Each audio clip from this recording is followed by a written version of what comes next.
Soya cutlet. സത്യം പറയാലോ, ഞാൻ ആദ്യമായിട്ട് ഉണ്ടാക്കുന്ന ഒരു ഐറ്റമാണിത്.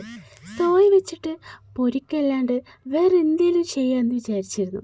അപ്പോഴാണ് കട്ട്ലറ്റ് മനസ്സിലേക്ക് വന്നത്. അപ്പോൾ അത് പരീക്ഷിച്ച് നോക്കിയാലോ. ആദ്യം ഒരു ചട്ടിയിൽ വെള്ളം തിളപ്പിക്കുക. തിളച്ച ശേഷം സോയാബീൻ അതിലോട്ട് ഇടാം. ചൂടാറിയ ശേഷം പിഴിഞ്ഞൊരു ബൗളിലോട്ട് ഇടാം. എന്നിട്ടത് മിക്സിയിൽ വെച്ചിട്ടൊന്ന് ക്രഷ് ചെയ്യാം. ക്രഷ് ചെയ്യുന്നതിൻ്റെ വീഡിയോ എടുക്കാൻ മറന്നു കേട്ടോ. ചട്ടി ചൂടായ ശേഷം എണ്ണ ഒഴിക്കുക. എണ്ണ ചൂടായാൽ ഉള്ളി ഒന്ന് ചെറുതായി കട്ട് ചെയ്തതൊന്ന് വാട്ടിയെടുക്കാം. ശേഷം ഇഞ്ചി വെളുത്തുള്ളി പേസ്റ്റ് ഇടാം. എരിഞ്ഞു വെച്ച പച്ചമുളകും മല്ലിച്ചപ്പും കറിവേപ്പിലയും കട്ട് ചെയ്തത് ഇടാം. നല്ലോണം വഴറ്റിയ ശേഷം നമുക്ക് മസാലപ്പൊടികൾ ചേർക്കാം. അതിനായി ഒരു സ്പൂൺ നിറയെ ചിക്കൻ മസാല ചേർത്തെടുക്കാം. ആവശ്യത്തിന് ഉപ്പും ചേർത്ത് നന്നായി ഇളക്കാം. ശേഷം ഉരുളക്കിഴങ്ങ് വേവിച്ചത് ചേർത്ത് കൊടുക്കാം. ഞാൻ 2 ഉരുളക്കിഴങ്ങാണ് എടുത്തിട്ടുള്ളത്. ശേഷം ക്രഷ് ചെയ്ത സോയാബീൻ ഇട്ട് നന്നായി ഇളക്കി യോജിപ്പിക്കാം.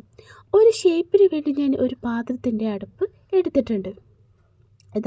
ഇതിൽ കാണുന്നത് പോലെ ഒരു മൂടിയിലോട്ട് ഫുള്ളായിട്ടിട്ട് ഫില്ല് ചെയ്യാം. എന്നിട്ടത് ഇതുപോലെ ഒന്ന് തട്ടി കൊടുക്കാം. അപ്പോൾ ഇതുപോലെ പെർഫെക്റ്റ് ഷേപ്പായി കിട്ടും. അങ്ങനെ ഇതെല്ലാം ഞാൻ ചെയ്ത് വെച്ചിട്ടുണ്ട്. മുട്ടയിലും ബ്രെഡ് മുക്കിയെടുക്കുക. എന്നിട്ട് ചൂടായ എണ്ണയിലേക്ക് ഓരോന്നോരോന്നായിട്ട് പൊരിച്ചെടുക്കുക. അപ്പോൾ നമ്മുടെ സോയ കട്ട്ലറ്റ് ഇവിടെ റെഡിയായി. അപ്പോൾ സോയാബീൻ വീട്ടിലുള്ളവർ ഇതൊന്ന് പരീക്ഷിച്ച് നോക്കൂ.